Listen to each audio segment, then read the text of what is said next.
দেশের সব ধরনের জ্বালানির পর্যাপ্ত মজুদ রয়েছে বলে জানিয়েছেন বিদ্যুৎ, জ্বালানি ও খনিজ সম্পদ মন্ত্রী ইকবাল হাসান মাহমুদ টুকু।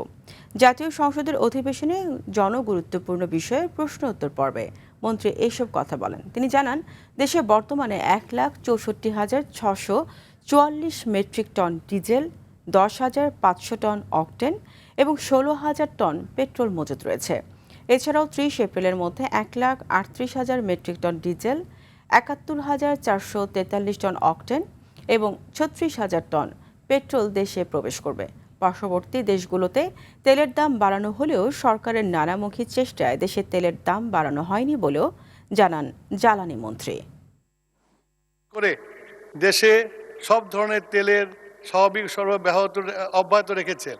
শুধু তাই নয়, বর্তমানে আমাদের জ্বালানি তেলের পর্যাপ্ত মজুদ রয়েছে। বিশ্বের অন্যান্য অঞ্চলের মতো দক্ষিণ এশিয়ার প্রায় সব দেশেই জ্বালানি তেলের সংকট মোকাবেলা করতে হিমশিম খাচ্ছে।